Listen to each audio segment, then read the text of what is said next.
मित्रांनो, रामकृष्ण हरी. मी आपला मित्र राजकुमार जगताप आपल्या समोर आज एक अतिशय महत्त्वाचा आणि वास्तव मानणारा व्हिडिओ आणलेला आहे. तुम्हाला एक प्रमोद महाजन, प्रवीण महाजन तुम्हाला माहित असतील. त्यांचेच बंधू प्रकाश महाजन हे काही वर्षापासून हे मनसेसोबत जोडलेले होते आणि ते आता मनसेतनं बाहेर पडलेत आणि त्यांनी त्यांचं नवीन चॅनल काढलंय, महाजन अँड महाजन. त्यावरती ते व्यक्त होत असतात. त्यांचे व्हिडिओही चांगले असतात, पाहण्यासारखे. मग त्यातनं काही गोष्टी ह्या समोर येतात, कारण त्यांनी वर्षानुवर्ष राज ठाकरेंसोबत त्यांनी काम केलेलं आहे त्या पक्षामध्ये. मग त्यांच्याच व्हिडिओ पाहून आपण हा व्हिडिओ करत आहे. मित्रांनो, गरज वाटली, गरज भासली म्हणून करतोय. झोपेचं सोंग कोणी घेऊन झोपत असेल तर त्याला जागे करणं खूप अवघड आहे. आणि हे झोपेचं सोंग या काही समाजाने आपल्या घेतलेलं आहे. त्यांना जाग करणं, ते जागे हो अथवा न हो करणं हे महत्वाचं आहे. बघा, उद्धव ठाकरे, राज ठाकरे ह्या दोघांविषयी जे महाराष्ट्राच्या मनात आहे तेच आमच्या मनामध्ये आहे. जे महाराष्ट्राच्या मनात असतं ते हे करतात असा दावा नेहमी राऊत करतात. पण नेमकं महाराष्ट्राच्या मनात काय आहे हे महाराष्ट्रानं वारंवार दाखवून दिलेलं आहे.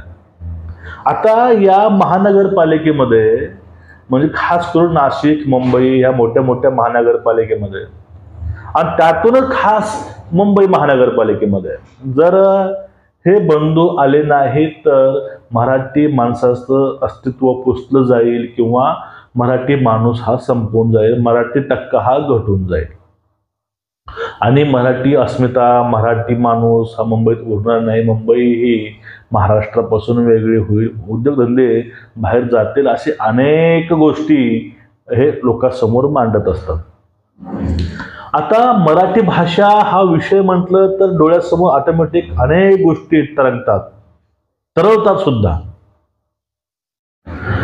म्हणजे माकडाच्या गळ्यात घंटा बांधावी कोण, हे म्हण आहे बघा, तसं झालंय. आता मराठी भाषेवरून, ह्या महाराष्ट्रावरून, मुंबईवरून, हे मुंबई आमचीच आहे, जो ठाकरेंचा सेवक तोच मुंबईचा सेवक, इथपर्यंत आहे. त्याहून पुढे अजून जे महाराष्ट्राच्या मनात आहे म्हणून आम्ही एकत्र आलो, महाराष्ट्राच्या मनात आहे ते आम्ही करत आहोत. पण महाराष्ट्राच्या मनात नेमकं काय आहे हे महाराष्ट्रानं स्पष्ट दाखवलेलं आहे. आता या सगळ्या गोष्टीवरती निखिल वागळे यांनी पाठीमागे गौप्यस्फोट केला होता. त्यांनी बोलले होते की मुंबई महानगरपालिकेमध्ये ठाकरेंना 20 ते 25% कमिशन मिळतंय, ते पण काहीच न करता. हे मी कुठल्या गोष्टी बोलतो ना, हे माझ्या मनच्या गोष्टी नाही बोलत. हे निखिल वागळे पाठीमागे बोलले की ठाकरेंना 20 ते 25% कमिशन हे बसल्या बसल्या येतं. नीलम गोरे म्हटल्या होत्या की यांच्याकडे रेट आहेत, म्हणजे ह्या कामाचा मर्सिडीज, ते गिफ्ट, घड्याळ, काय काय काय काय, म्हणजे जे काय चाललंय ते अतिशय महत्वाचं चाललेलं आहे. त्याकडे आपलं लक्ष सुद्धा असायला पाहिजे. आता कोहिनूर मिल होती, कोहिनूर मिलवरून तेथील लोकांना त्या प्रकल्पामध्ये नंतर काम मिळणार होतं, ते कामाचं झालं काय? कोहिनूर पासून मराठी माणसाला बाहेर कोण फेकलं? गिरणी कामगाराचा मुद्दा असेल, गिरणी कामगार देशद्रोहीला का लागले, गिरणी कामगार रस्त्यावरती का आले? मुंबई महानगरपालिकेमध्ये जे टेंडर आहे, हे टेंडर किती मराठी लोकांना दिलेले आहेत आणि 119 शाळा मराठी बंद कुणी पाडल्या? आणि मुंबई महानगरपालिकेमध्ये शिक्षक या पदासाठी इंग्रजी, म्हणजे इंग्रजी माध्यमाची आट का ठेवली गेली?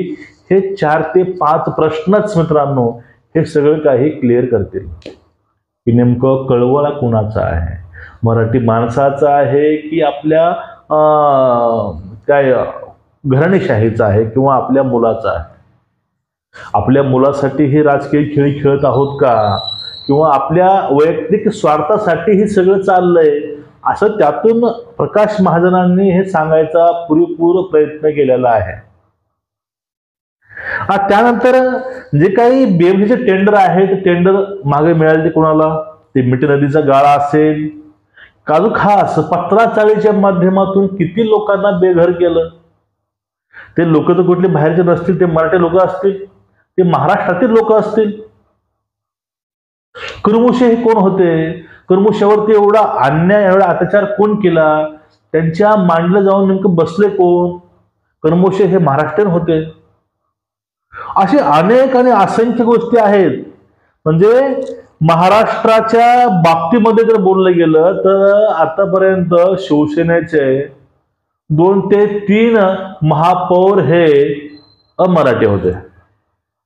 आणि त्याहून पुढे आता उबाटामध्ये जे काही खासदार आहेत, प्रियंका चतुर्वेदी नावाच्या, ते सुद्धा परप्रांतीय आहेत आणि अमराठी आहेत. त्यांनाही मराठी बोलता येत नाही.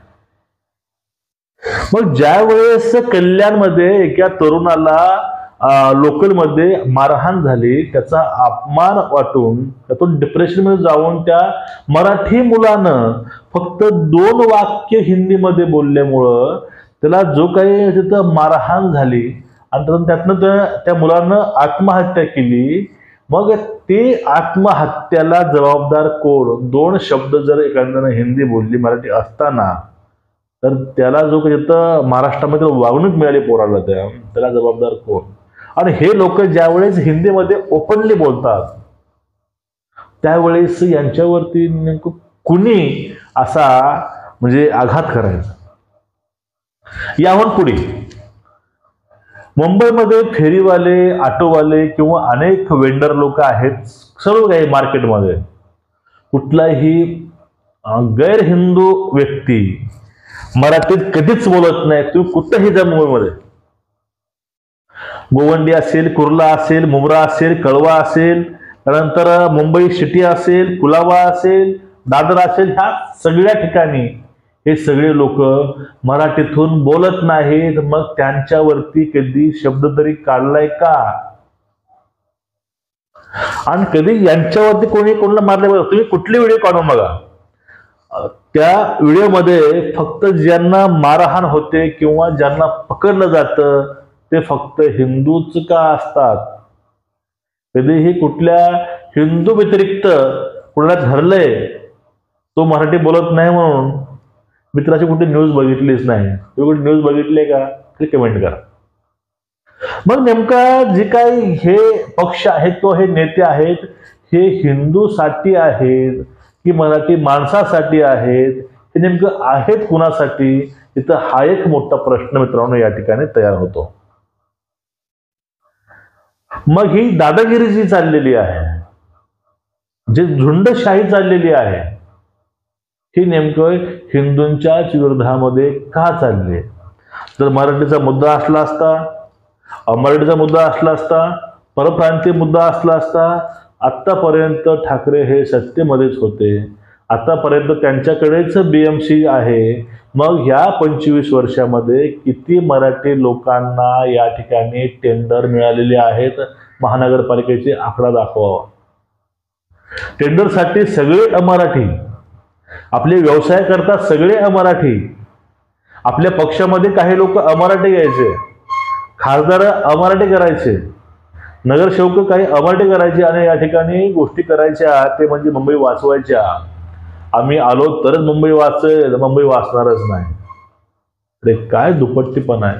आणि हा सगळा दुपट्टीपणा जो आहे, ह्या ज्या सगळ्या गोष्टी आहेत, ह्या सर्व गोष्टी प्रकाश महाजनांनी अतिशय चांगल्या प्रकारे व्यक्त केलेल्या आहेत. त्याच्या माध्यमातून एक लोकांसमोर काही गोष्टी येतात, काय गोष्टी बाहेर पडतात, हे तेवढंच महत्वाचं आहे. कारण नेमकं आपली फसवणूक कोण करत आलेलं आहे पण आपल्यासाठी नेमकं कोण चांगलं आहे हे लोकांना कळत आहे. ज्या प्रकल्पाला त्यांनी विरोध केला, मुंबईच्या विकासाकरता चांगले प्रकल्प आहेत, त्यामध्ये भुयार मेट्रो असेल, यांना सुद्धा यांनी विरोध केला होता. पण तोच प्रकल्प आज दिमाखामध्ये मुंबईमध्ये रन करतोय, हे तेवढंच महत्वाचं आहे. विकासाकरता कोण आपल्या सोबत आहे, कोण लोकांसोबत आहे, हे लोकांना चांगलंच कळतंय. याचा फायदा हा नक्कीच सरकारला होतोच आहे. तुमचं मित्रांनो एकूणच या विषयावरती मत काय नक्कीच व्यक्त व्हा. मराठीच्या नावाखाली फक्त हिंदूवरती दादागिरी करायची हे कितपत योग्य आहे तेही खाली कळवा. व्हिडिओ शेअर करा. नमस्कार. रामकृष्ण हरी.